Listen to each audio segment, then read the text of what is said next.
Hello दोस्तों, नमस्कार। SM किसी शाना में मैं आप सब का दिल से बहुत बहुत स्वागत करता हूँ। सो दोस्तों, वीडियो स्टार्ट करने से पहले आपको ज़रूर याद दिलाना चाहूँगा कि फ्री स्टॉक मार्केट क्लासेस इस चैनल के ऊपर कल एक इंपॉर्टेंट लेक्चर अपलोड होने वाला है। अगर आपने फॉलो नहीं किया इस चैनल को तो कर लेना, लिंक ऊपर आई बटन पे मिल जाएगा। And let's learn stock market and finance इस चैनल को भी फॉलो कर लेना। इस चैनल के ऊपर भी एक नया लेक्चर अपलोड होने वाला है, उसका लिंक भी ऊपर आई बटन पे नीचे डिस्क्रिप्शन में मिल जाएगा। और आज के दिन के जितने भी वीडियोस थे इंपॉर्टेंट, सबके लिंक मैंने नीचे डिस्क्रिप्शन में दिए, आप चाहो तो उनको स्टडी कर सकते हो। सो चलिए दोस्तों, फिलहाल इस वीडियो को स्टार्ट कर लेते हैं। सो ठीक है दोस्तों, अभी हम लोग आ चुके हैं बिल्कुल हमारे नॉर्मल स्क्रीन के ऊपर। शुरुआत करेंगे अमेरिकन मार्केट के साथ। अब वीडियो बना रहा हूँ तभी तक की बात है। अमेरिकन मार्केट 0.5% डाउन है, 260 पॉइंट डाउन। पर नैस्डैक की अगर बात कर लें, नैस्डैक में बहुत अच्छी गिरावट नजर आ रही है। ठीक है, लगभग 1.25% की गिरावट है। और ये इस गिरावट के पीछे एक बहुत बड़ा रीज़न भी है, उसके ऊपर हम लोग थोड़ी देर बाद यहाँ पे आ जाएंगे। बट उससे पहले हम हमारे एडीआर्स को देख लेते हैं। सो इन्फोसिस का एडीआर अगर आप चेक करोगे तो यहाँ पे 1% थोड़ा ऊपर है। एचडीएफसी बैंक का एडीआर अभी भी 2-2.25% नीचे ही है। विप्रो के एडीआर की अगर बात कर ले तो ये भी 2% नीचे है। आईसीसी बैंक के एडीआर की बात करें 2-2.25%, ये भी नीचे है। डॉक्टर रेड्डीज के एडीआर की बात कर ले तो ये भी 1-1.5% नीचे ही देखने को मिल रहा है। देन अगर बात करें दोस्तों तो फॉरेक्स रिजर्व, आपको पता है फ्राइडे के दिन इस प्रकार के डेटा रिलीज होते हैं। तो आरबीआई ने ये डेटा सामने यहाँ पे रखा हुआ है कि हमारा इंडिया का फॉरेक्स रिजर्व में अच्छा खासा ड्रॉप देखने को मिल चुका है $7 बिलियन के हिसाब से। एंड इस चीज़ के चलते जो टोटल है फॉरेक्स रिजर्व अभी करंट $709.76 बिलियन के आसपास देखने को मिल चुका है। सो नो डाउट हम यहाँ पे कह सकते हैं जो भी जियोपॉलिटिकली चीज़ें यहाँ पे बदली है, इस चीज़ के चलते फॉरेक्स रिजर्व्स में ड्रॉप होना एक स्वाभाविक बात तो ज़रूर यहाँ पे रहेगी ही रहेगी। देन अगर बात करेंगे, एकदम ही बहुत बड़ी खबर यहाँ पे सामने आती हुई देखने को मिली है, जो कि है एसबीआई को लेकर। सो एसबीआई को दोस्तों यहाँ पे टैक्स डिमांड की नोटिस गई है। कितने की पता है? 63,375 करोड़ इतना टैक्स यहाँ पे मांगा जा रहा है। सो काफ़ी लोग कहेंगे कि सर टैक्स मांगने वाले भी सरकार है, एसबीआई भी सरकार है। वो सब कुछ सरकारी है, बट डिपार्टमेंट्स तो अलग अलग होते हैं, तो ये सारे इंडिविजुअल ही परफॉर्मेंस देते हैं। ये चीज़ें हम लोगों को पता होनी चाहिए। तो आप देख सकते हो कितना है, 63,375 करोड़ टैक्स डिमांड यहाँ पे किया जा चुका है। ठीक है, बहुत सारे डिस्प्यूट्स भी देखने को यहाँ पे मिले थे। अल्टीमेटली आपको पता ही ये मैटर तो भाई कोर्ट में ही जाएगा, अपील ही वो करेंगे। ठीक है, इतना बड़ा टैक्स डिमांड यहाँ पे जो किया जा रहा है। नेक्स्ट अगर बात करें दोस्तों तो Mahindra life space. So real estate segment में कंपनी काम करती है, डेवलपर है। एंड फिलहाल हम देख सकते हैं 25 एकड़ का प्रोजेक्ट इन्होंने मुंबई में यहाँ पे लॉन्च किया है। और पोटेंशियली 3,000 करोड़ का रेवेन्यू ये जनरेट कर सकते हैं। इसके ऊपर फिलहाल तक इनका फोकस यहाँ पे देखने को मिल रहा है। देन नेक्स्ट अगर हम लोग बात करें दोस्तों तो वाटेक वेबैक, आप सब लोगों को पता ही है ये जो कंपनी वाटर ट्रीटमेंट से रिलेटेड काम यहाँ पे करती है। एंड 3% के आसपास स्टॉक भागा है, बिकॉज इनको एक बहुत बड़ा लार्ज ऑर्डर आज के दिन मिलते हुए देखने को मिला था। तो इसलिए ये तेजी हम लोग को देखने को मिल रही थी। देन अगर हम लोग बात करें दोस्तों तो एक और सरकारी कंपनी BEML। सो BEML की बात करें, रिसेंटली हम लोगों ने देखा था कंपनी को एक बहुत ही अच्छा खासा ऑर्डर मिला था $60 मिलियन के आसपास। एंड उसके बाद अगर आज के दिन की अगर हम लोग यहाँ पे बात कर ले तो BEML एंड मेधा, ठीक है, ये हम लोग को मिलकर काम करते हुए देखने को मिल जाते हैं। सो इनको लगभग आप देख सकते हो 16 ट्रेन सेट का ऑर्डर यहाँ पे मिला है। और किस कॉन्टेक्स्ट में? तो हम यहाँ पे कह सकते हैं मुंबई अहमदाबाद हाई स्पीड जो कॉरिडोर जो हम लोग को देखने को मिल रहा है, हाँ मतलब बुलेट ट्रेन की अगर हम लोग बात कर ले तो उसको लेकर। सो समवेयर अराउंड आप कह सकते हो 250 करोड़ के आसपास ये ओवरऑल हम लोग को प्रोजेक्ट इनको जो मिलते हुए देखने को मिला है। सो अच्छी बात है, हम यहाँ पे कह सकते हैं भाई जितना कॉन्ट्रैक्ट यहाँ पे मिलेगा उतना कंपनियाँ आगे बढ़ते हुए देखने को मिलेंगी। नेक्स्ट बात करें दोस्तों तो FIS का डेटा, ठीक है, कोई इसमें बड़ी बात नहीं होती है, नई चेंज नहीं होती है। बस FIS कितना बिकवाली कर रहे हैं वही देखने वाली बात है। 5,500 करोड़ की बिकवाली, ठीक है, गिरावट है तो ज़्यादा बिकवाली, तेज़ी है तो भी कंपैरेटिवली कम बिकवाली। ठीक है तो बहुत ही तगड़ा बिकवाली आप देख सकते हो। DIS की बात कर ले तो 5,700 करोड़ की बाइंग DIS की ओर से हम लोग को देखने को यहाँ पे मिल रहे हैं। मतलब DIS अगर खरीदने नहीं होंगे दोस्तों तो आप अंदाज़ा लगा सकते हो कि बाजार की हालत क्या हो सकती है। ठीक है, तो लगातार SIP के चलते DIS के पास वो पावर यहाँ पे आ चुकी है। FIS तो फिलहाल तो लगातार बिकवाली कर रहे हैं, क्योंकि रुपये की हालत तो भाई काफ़ी ज़्यादा डे बाय डे खराब होते हुए देखने को मिल रहा है। डेली नया न्यू ऑल टाइम लो रुपये दर्ज करते ही जा रहा है। अब जिस प्रकार से गिर रहा है, अगेन 94 का लेवल भी दूर नहीं है। ठीक है, एंड मिडल ईस्ट के ओर से अगर कोई और ब्रूटल अगर कोई खबर आ गई, क्रूड बीड अगर बहुत ही नेक्स्ट लेवल पे बढ़ गया तो ये और ज़्यादा दिक्कत इजीली यहाँ पे दे सकता है। गोल्डमैन सैच की रिपोर्ट तक यहाँ पे आई थी कि इजीली इंडियन रुपी 95 तक ही यहाँ पे कह सकते हैं against the US dollar depreciate यहाँ पे हो सकता है। इसके भी काफ़ी ज़्यादा चांसेस है, और ये जितना डिप्रिसिएट होगा उतना ही हमारे लिए नेगेटिव खबर रहेगी। क्रूड आप देख सकते हो दोस्तों फिलहाल तो शांति आप ऐसे ही कह सकते हो, 110 के आसपास है, जो कि काफ़ी ख़राब चीज़ है हमारे इकोनॉमी के लिए, क्योंकि इतना महंगा क्रूड हमें ख़रीदना यहाँ पे पड़ रहा है और इसी चीज़ के चलते काफ़ी ज़्यादा दिक्कतें देखने को मिल रही है। देन गोल्ड सिल्वर की अगर हम लोग बात करें दोस्तों, तो अगेन गोल्ड में एक दबाव ही देखने को यहाँ पे मिल रहा है। आज के दिन भी गोल्ड लगभग हम कह सकते हैं 1.25% के आसपास यहाँ पे टूटा है इंटरनेशनल मार्केट में। सिल्वर भी 4-4.25% नीचे आते हुए देखने को यहाँ पे मिल चुका है। तो जो गोल्ड सिल्वर की जो एक क्रेज थी वो पूरी तरीके से गायब हो गई। एक टाइम पे ऐसा था, गोल्ड सिल्वर को लेकर कितने सारे वीडियोस आते थे, आप सब लोगों को पता ही है, ठीक है, फायदे गिनाए जाते थे। मैं अगेन कह रहा हूँ, गोल्ड सिल्वर भाई सब कुछ बढ़िया यहाँ पे होता है। एक ही चीज़ जो है वो आपको लिटरली डुबा देती है, वो होता है आपका टाइमिंग।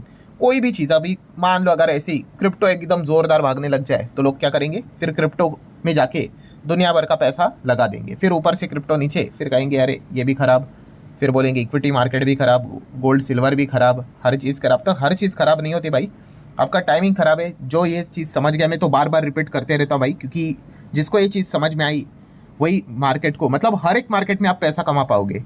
बस आपको ये समझना है कि जब भयंकर तेज़ी होती है तब उससे दूरी बना के रखनी होती है। हर कोई बात करेगा ना भाई, ये सबसे बड़ा इंडिकेशन होता है।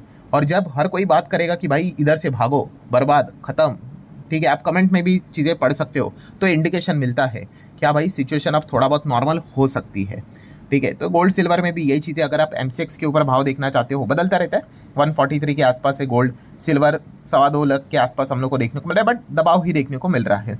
सिमिलर वे क्रिप्टो करेंसीज की अगर बात कर ले तो बिटकॉइन भी देख सकते हो 70 के नीचे देखने को मिल रहा है, एक टाइम पे 1 लाख के ऊपर था, ऑब्वियसली डॉलर टर्म में मैं बात कर रहा हूँ। इथेरियम की बात कर ले, ये भी 2100 के आसपास ट्रेड होते हुए देखने को मिल रहा है। देन अगर हम बात करें दोस्तों, यस, काफ़ी लोग ये कमेंट में पूछ भी रहे थे, सर पहले तो ट्रम्प से रिलेटेड थोड़ा अपडेट आता था, अब तो ट्रम्प को लेकर कोई खबर ही नहीं आती है। तो ऐसी बात नहीं दोस्तों, ट्रम्प को लेकर बहुत सारी चीज़ें यहाँ पे चल रही है। अभी देखा गया तो 2 अपडेट ले लो। पहला अपडेट यहाँ पे कह सकते हैं कि ट्रम्प ने यहाँ पे क्या किया था, रिक्वेस्ट किया था किसको, नाटो को, कि आप यहाँ पे क्या करो, स्ट्रेट ऑफ हॉर्मुज ओपन करने के लिए आप अपनी नेवी भेजो, ठीक है।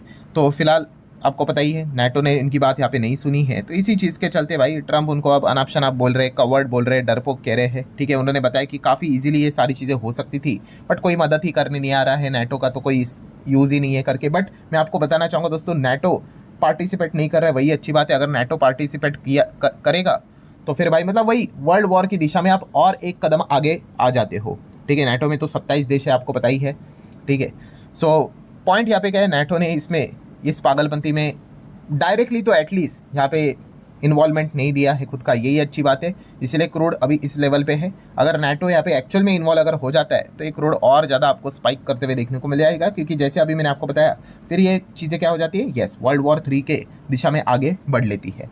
नेक्स्ट अगर बात करें दोस्तों, तो जैसे मैंने वीडियो की शुरुआत में आपको बताया कि नैस्डैक में अच्छी खासी हमें गिरावट देखने को मिल रही है, तो इसके पीछे का रीज़न क्या है दोस्तों, तो इसके पीछे का रीज़न है AI।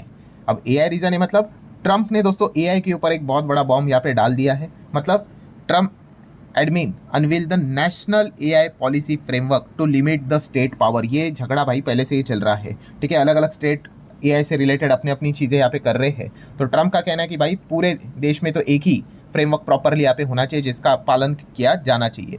तो इसी का फ्रेमवर्क सामने आते हुए देखने को मिल चुका है। ट्रम्प एडमिनिस्ट्रेशन ने ये फ्रेमवर्क अभी सब कुछ रेडी करके कांग्रेस के सामने, कांग्रेस मतलब ये बीजेपी कांग्रेस की बात नहीं हो रही है, बाकी जो पार्लियामेंट होती है, संसद होती है, उसको कांग्रेस बोला जाता है, तो उसके सामने सारी चीज़ें रखी हुई है। तो उन्होंने भी रिक्वेस्ट किया है कि भाई किसने, ट्रम्प एडमिनिस्ट्रेशन ने, कि ये जो स्टेट लिमिट है AI को लेकर इसको ब्लॉक कर दो, ठीक है। और नेशनल लेवल पे अगर देखा गया तो एक ही हम कह सकते हैं AI पॉलिसी यहाँ पे प्रॉपर तरीके से वर्क करनी चाहिए, ठीक है। और जैसी चीज़ें देखने को मिल गई, नैस्डैक में हम लोग को दबाव देखने को मिल गया। अभी तो भाई रिकवरी देखने को मिल रही है, वरना ये तो और भी ज़बरदस्त तरीके से नीचे देखने को मिल रहा था। काफ़ी अनसर्टेनिटी क्रिएट हो जाती है कि एग्जैक्टली यहाँ पे क्या चल रहा है। देन अगर बात करें दोस्तों, तो टाटा पावर की बात करेंगे दोस्तों, तो एक अच्छी खबर देखने को मिल रही है कि गुजरात ने फाइनली अप्रूव कर दिया है power agreement to restart the Tata power का जो मुंद्रा प्लांट है उसको लेकर। तो चले भाई, अच्छी बात है, यहाँ पे चीज़ें वापस स्टार्ट होते हुए देखने को यहाँ पे मिलेगी। वाटेक वेबेक को तो ऑलरेडी हम लोग कवर कर चुके हैं। देन आखिरी पॉइंट को अगर हम लोग बात कर ले दोस्तों, तो HDFC बैंक। सो HDFC बैंक में रिसेंटली जो भी ड्रामे देखने को मिले थे, उसके बाद दोस्तों अब एक बहुत बड़ी खबर यहाँ पे सामने निकल कर आ रही है। और खबर ये है कि HDFC बैंक ने 3 सीनियर एग्जीक्यूटिव्स को यहाँ पे बोल दिया कि आप निकलो करके। क्यों?